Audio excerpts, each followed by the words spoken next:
Greetings to all of you. My name is Stacy Torian. I am a health sciences librarian and a poet, and I am happy and honored to have the opportunity to share my reflections on one of my greatest inspirations, the incomparable poet and activist, Audre Lorde. I first learned about the legacy of Audre Lorde while watching the documentary film, A Litany for Survival.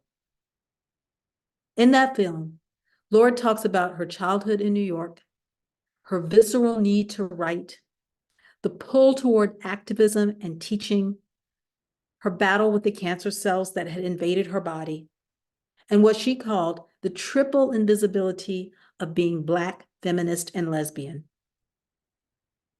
She reads poem after poem in that signature incantatory voice that made every line she delivered carry the weight of a magical spell. I was mesmerized by Audre Lorde's magic, and I wanted to know more of it. I went to the library and checked out a book of poems called Coal.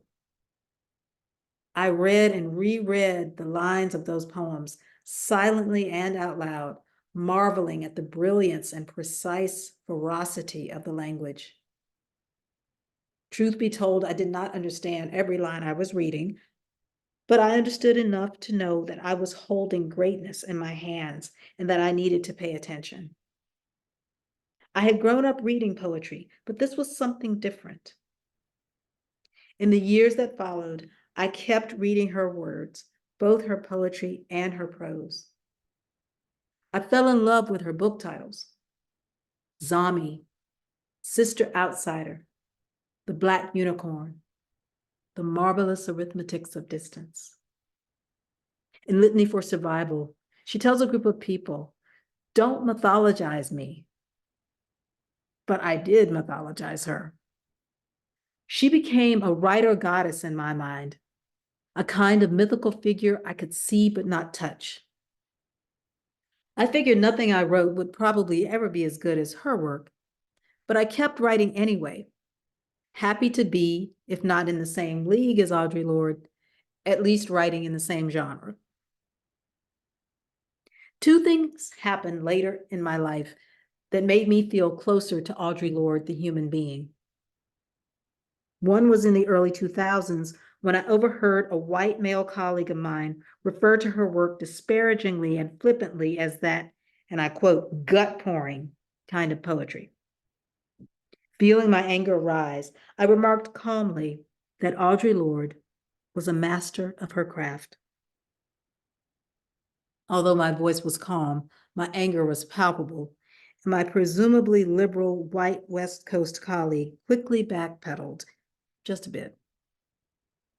My colleague's comment revealed the contempt that so many feel toward women's creative contributions and Black women's creative contributions in particular.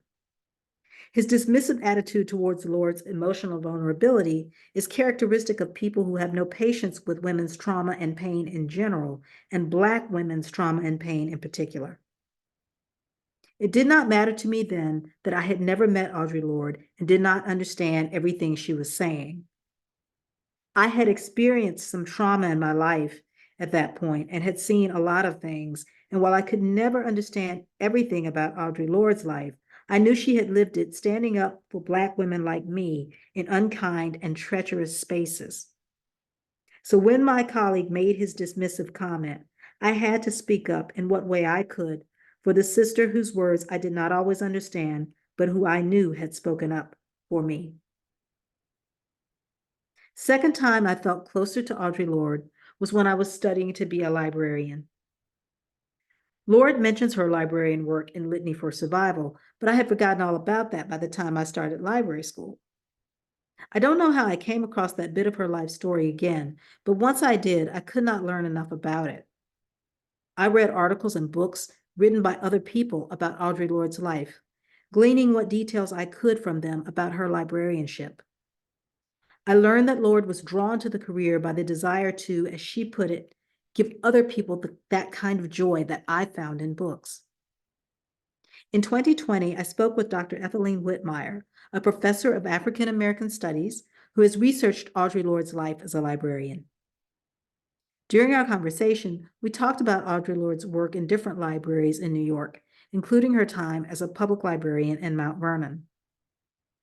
Dr. Whitmire mentioned that Lorde talked about trying to find books for African American children that would motivate them, books where they could read about African Americans or see themselves reflected in African American characters. Lorde believed that books and information could empower people.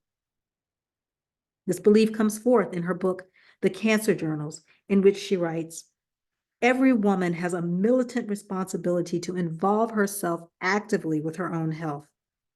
We owe ourselves the protection of all the information we can acquire about the treatment of cancer and its causes, as well as about the recent findings concerning immunology, nutrition, environment, and stress. And we owe ourselves this information before we may have a reason to use it." While Audre Lorde did not remain a librarian, library work was an important part of her life journey. As I write in my blog, it is hard for some people to reconcile the image of Audre the feminist with that of Audre the librarian. Librarians are often seen as neutral. Some people find this image comforting. But librarians are not neutral. They are people. It is important that we acknowledge that librarians are human beings with positions, opinions, and values. In the face of rising numbers of book bans, some librarians are fighting harder than ever now to keep books about people of color and LGBTQIA+ people on the shelves. There are librarians who have lost their jobs for refusing to cave to book banning pressure. The public availability of Black women's books can never be taken for granted, especially books by Black lesbian women like Audre Lorde. In 2022, Lorde's book, Sister Outsider, was banned by a school system in Tennessee, quote unquote, pending investigation.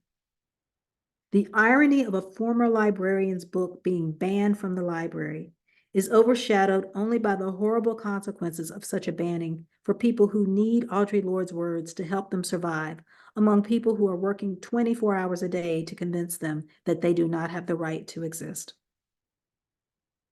Today we gather to celebrate the life and the writings of Audre Lorde, once a librarian, always an inspiration, mythic, transcendent, and magical. The self-described Black lesbian, feminist, warrior poet who danced so beautifully and so freely in the sands of her greatness that other people, when hearing her voice and reading her words, cannot help but feel empowered to do the same. Her poems remain alive in defiance of book bans and anything else that tries to push us into silence or shame us into hating the beauty of our diverse, multifaceted selves. To read Audre Lorde is a supreme act of defiance, but more important than that, it is a defiant act of love. Happy birthday, Audre Lorde. I see you, I hear you, I celebrate you, and I thank you with all my heart.